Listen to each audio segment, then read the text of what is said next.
Chapter 12ல sewage water treatment. So இது வந்து ஒரு 5 மார்க் கொஸ்டின். ஃபர்ஸ்ட் வந்து என்னன்னா நமக்கு what are the main objectives of sewage water treatment. அதில் ஒன்று வந்து ஃபர்ஸ்ட் பாயிண்ட் ஒரு 3 பாயிண்ட்ஸ் ஞாபகம் வச்சுக்காங்க.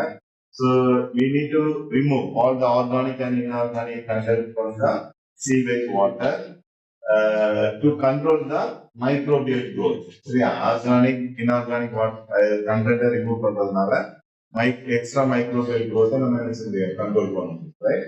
ரெண்டாவது வந்து we need to remove the toxic compounds from the sewage water. புரியுதா?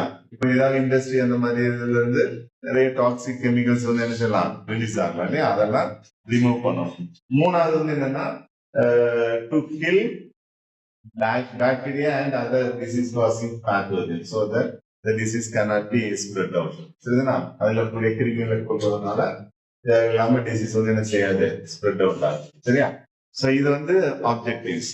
அடுத்து வந்து இப்ப நம்ம ப்ராசஸ்ல 3ஆ பிரிச்சுக்கலாம். பிரைமரி ட்ரீட்மெண்ட், அப்புறம் செகண்டரி, அப்புறம் டெர்ஷியரி ட்ரீட்மெண்ட். ஒவ்வொரு ட்ரீட்மெண்ட்ல என்ன பண்றாங்கிறத கவனிச்சுங்க.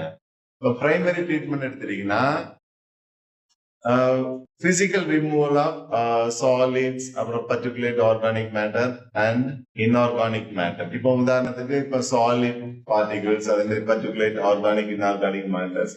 So all are remove by through filtration and sedimentation method. புரியுதுங்களா? அந்த வேஸ்டேஜ் வாட்டர்ல இருக்கக்கூடிய சாலிட் பார்ட்டிகல்ஸ், அதே மாதிரி particulate organic and inorganics all are remove by filtration and sedimentation method. அடுத்து வந்து பாத்தீங்கன்னா ஃப்ளோட்டிங் டிப்ரீஸ், இருக்கக்கூடிய கழிவுகள் இருக்கு இல்லையா, so they are remove by sequential filtration. தொடர்ச்சியா நீங்க வடிகட்டுறது மூலமா என்ன செய்யலாம், ரிமூவ் பண்ணிட்டீங்க.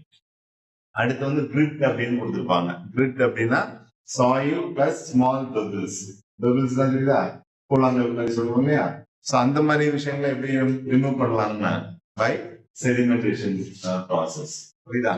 இதுல கீ பாயிண்ட்ஸ் என்னன்னா என்னென்ன வேஸ்ட் வந்து என்ன மெத்தட்ல நம்ம ரிமூவ் பண்றோம் அப்படிங்கறத கீ பாயிண்ட்ஸ். சரியா?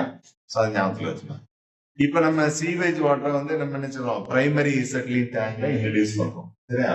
Sewage water is introduced into the primary settling tank. இப்போ நல்லா கவனிச்சிட்டீங்கன்னா so all the solid particles are settled at the bottom of the primary settling tank. புரியுதா? அந்த கழிவு நீர் இருக்கக்கூடிய சாலிட் பார்ட்டிகல்ஸ் எல்லாம் இல்லையா, அது பாட்டம்ல போயிட்டு என்ன செய்யும், செட்டில் ஆயிடும். ஸோ அதுதான் அதைத்தான் நம்ம என்ன சொல்றோம், பிரைமரி ஸ்லெட்ஜ் அப்படின்னு சொல்றோம். புரியுதுங்களா? ஸோ அதுக்கு மேல இருக்கக்கூடிய அந்த கழிவு நீருக்கு பேர் என்ன பேரு, எஃப்ளூயன்ட் பேரு. புரியுதா? இந்த எஃப்ளூயன்ட் அண்டர்கோஸ் செகண்டரி